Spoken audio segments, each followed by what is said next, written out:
ದೋಸೆ, ರೊಟ್ಟಿ ಎಲ್ಲದರ ಜೊತೆ ತುಂಬ ಚೆನ್ನಾಗಿರುತ್ತೆ ಮತ್ತು ಆರೋಗ್ಯಕ್ಕೂ ಒಳ್ಳೆಯದು.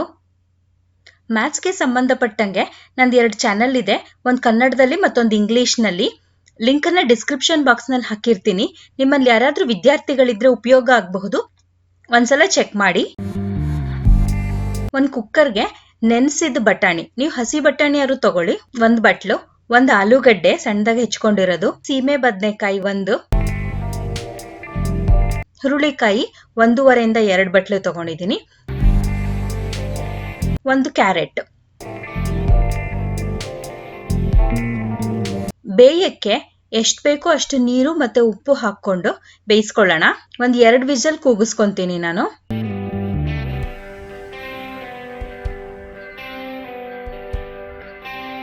ಈಗ ಸಾಗು ಮಸಾಲೆ ರೆಡಿ ಮಾಡೋಣ.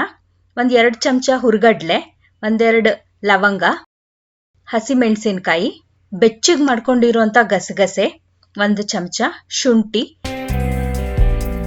ಚಕ್ಕೆ ಪುಡಿ, ಕಾಯಿ ತುರಿ 1 ಬಟ್ಲು, ಕೊತ್ತಂಬರಿ ಸೊಪ್ಪು, ಒಂದಷ್ಟು ಪುದೀನ ಎಲೆಗಳು ಎಲ್ಲನೂ ನಾನು ರುಬ್ಬಿ ಪೇಸ್ಟ್ ಮಾಡ್ಕೊತೀನಿ ಈ ರೀತಿ. ಈಗ ಒಂದು ಬಾಣಲೆಗೆ 2 ಚಮಚ ಎಣ್ಣೆ ಹಾಕೊಂಡಿದ್ದೀನಿ. ಈಗ ರುಬ್ಬಿದ ಮಸಾಲೆನ ಇದಕ್ಕೆ ಹಾಕ್ಕೊಂಡು ಹಸಿ ವಾಸನೆ ಹೋಗೋವರೆಗೂ 2-3 ನಿಮಿಷ ಬಾಡಿಸ್ಕೊಳ್ಳೋಣ.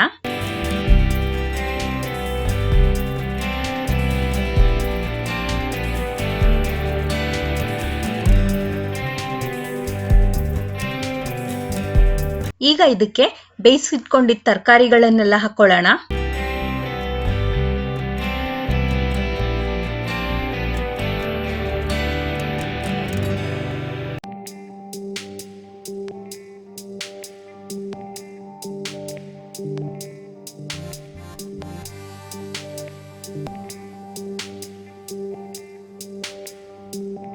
ಬೇಕಾದಲ್ಲಿ ಒಂದು ಸ್ವಲ್ಪ ನೀರು ಸೇರಿಸ್ಕೋಬಹುದು.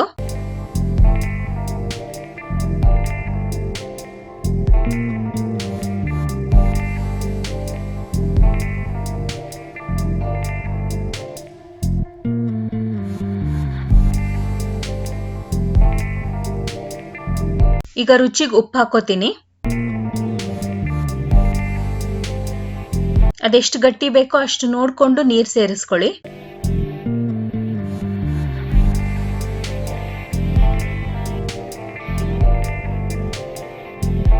ಒಂದು 5 ನಿಮಿಷ ಇದು ಚೆನ್ನಾಗಿ ಬೇಯಲಿ.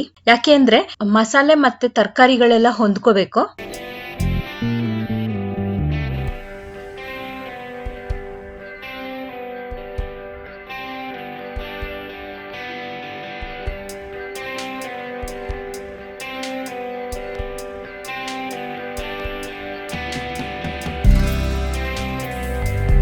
ಈಗ 5 ನಿಮಿಷ ಆದ್ಮೇಲೆ ನೋಡಿ, ಇದು ಚೆನ್ನಾಗಿ ಹೊಂದ್ಕೊಂಡು ಗಟ್ಟಿನೂ ಆಗಿದೆ.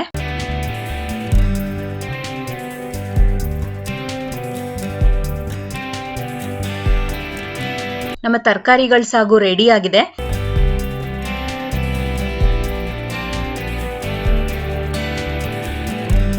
ನೀವು ಟ್ರೈ ಮಾಡಿ ಹೇಗೆ ಬಂತು ಅಂತ ಕಮೆಂಟ್ ಮಾಡಿ ತಿಳಿಸಿ.